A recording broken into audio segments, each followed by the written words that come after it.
Hello and welcome to the First Citizens King of the Hill 2022 event. We return after the island's Blue Ribbon event of 2021, Seoul Rally Barbados, had been unfortunately cancelled due to the COVID pandemic. We're back though, and this time around we would head further north to the familiar St Thomas Content Vaucluse staging area. Signalling a strong return for motorsport, the event would boast an 88-car entry list, which was a near doubling of the 2020 event, and including the return of numerous regional and international teams. One such driver returning to the island was Andy Scott, who had forged strong ties with the island on his last visit. Yeah, obviously we had a great result in 2019 and sold my car here before I went home that time, so put together this car really to come back in 2020. So we designed a livery along with the flags to show our affiliation to the island. So it was looking great for Rally Barbados, but I had some serious comments in November and December in the pouring rain in the UK with it. But no, we're really pleased with the livery, and we're proud to fly the Bayesian flag alongside the Saltar from Scotland. The King of the Hill acts as both a shakedown and as the event which creates the seeding order for Rally Barbados. Notwithstanding that, damage on this event could see you on the sidelines for the main event, and a number of drivers have calculated risk to their approach. One such driver, and frequent regional competitor, was Paul Horton, who gave us some insight into his approach for King of the Hill. Pretty much go into it knowing that Rally Barbados is next week, but also with an eye into getting a little quicker than where we were. We're only about 1.5 behind the pack, so I want to see that we're a little closer to that. Not sort of giving anything away or having a moment, but certainly seeing where we are. It'd be nice to see where we are in the mix of everybody else as well, just to let us know, and then just gradually get quicker and quicker as we understand the conditions. Especially in Vaucluse, you can lose a lot of time in there or gain some time. Arguably, the island presents an equal level of local and international talent that it attracts throughout the year. For Rally Barbados, one such class which is a testament to this is the R5 group, with an even regional local split. We spoke to the group favourite, Stuart Maloney, on how he handles the pressure of this competitive group. I do have confidence in the sense that I do have a lot of seat time in the car. I feel comfortable in it. Am I going to hold off for next weekend? I think you leave the pits here with that intention, but we put the helmet on at the beginning of the stage and all that changes. The helmet kind of has a thing that it only causes you to go one way, and that's flat out. So I don't know. I have to see how I feel when I move off, how I feel comfortable with the car, and I guess that will dictate the speed that I go at from there. So let's get stuck in and have a look at the top 10 overall of this year's First Citizens King of the Hill.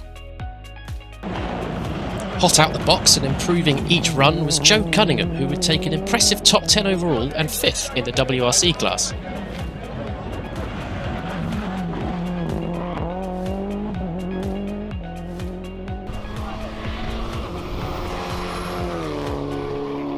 On the usual hot pace, but taking a more mature approach to the event, was Mark Thompson, who had ended a 9th overall after an impressive 3rd run, and ahead of 7 of the R5 cars.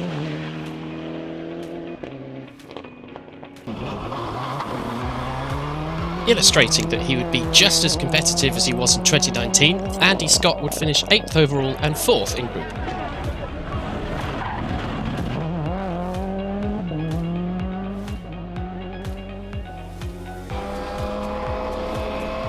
Seventh overall, and looking the most impressive and confident we have ever seen him over the years, was Kevin Proctor, who looked primed and ready for Rally Barbados.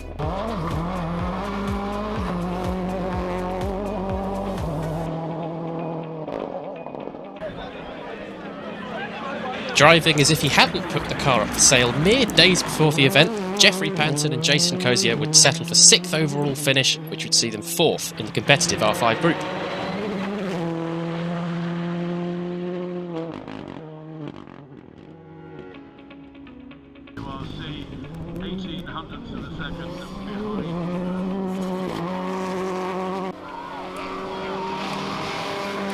Although he would only be able to achieve 2 official runs before a mechanical failure, Rob Swan and Darren Garrett would just finish in the top 5. Fortunately, the pair would later announce their return for Rally Barbados, but in the R5 Ford Fiesta.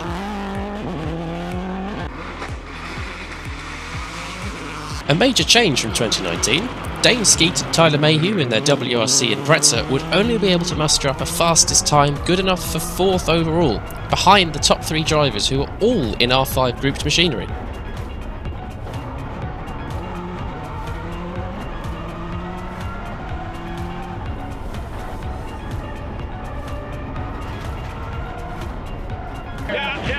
Competing under the watchful eye of his dad and previous King of the Hill winner, Paul Bird, Frank Bird and Jack Morton would put in a mature drive 1.06 seconds off of the winning time for a 3rd overall finish.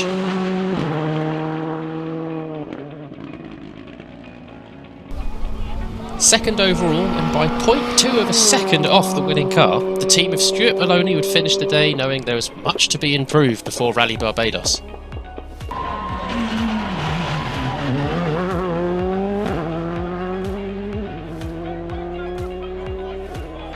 Over press and 5 right. First overall, and after an off on the first stage requiring them to muster up some confidence, would be the team of Zane Maloney and Craig Yearwood. The pair would admit though there was still quite a bit to be learnt in time for Rally Barbados. Into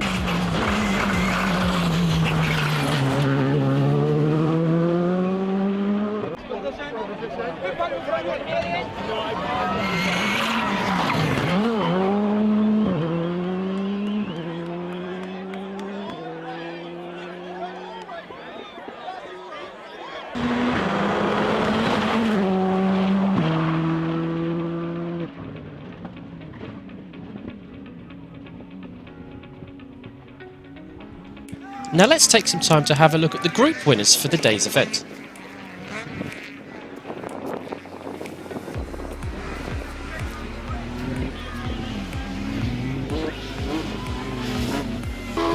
Though not taking part in Seoul Rally Barbados this time around, Roger Myers would put in a stellar performance which would see him first in Super Modified 2.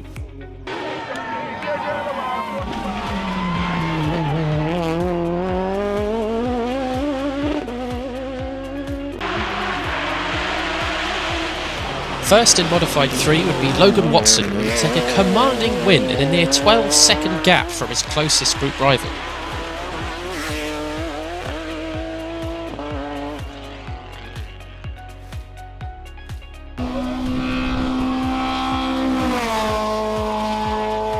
The most impressive drive for the day can arguably be applied to the name of Jermaine Pope, who would take the Modified 1 win away from the ever highly competitive Ed Corbin.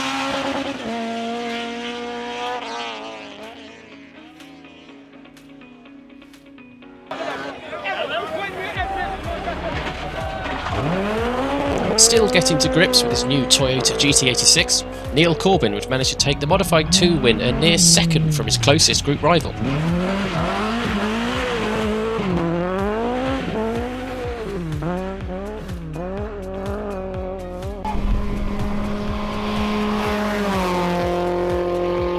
More often than not, Ryan Wood has taken the role of Car Zero for such events. However, this time around he has entered as a competitor in the hotly contested C2 group, or better known Bimmer Cup class.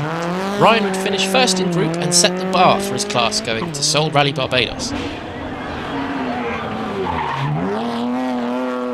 Placing first overall in Clubman 3 would be Greg Cozier and Natasha Farnham, who would put on a strong performance each run.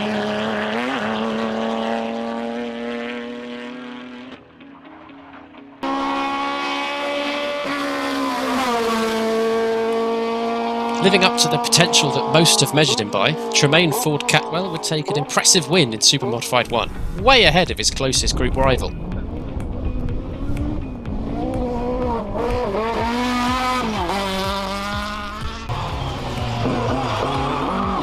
Highest place in the well-subscribed Historic 2 group was Chris Shooter in his Forest Escort Mark II, and judging from the times, we anticipate this will be one of the classes to watch for Seoul Rally Barbados.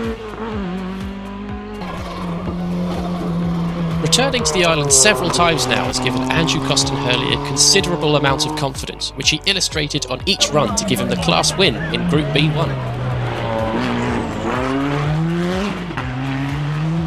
Continuing to show the potential illustrated in the Shakedown event, Darren Lashley would complete the event first in Clubman 1 and a full second ahead of his closest group rival. So with all that in mind, let's have a closer look at the top 10 times of the event.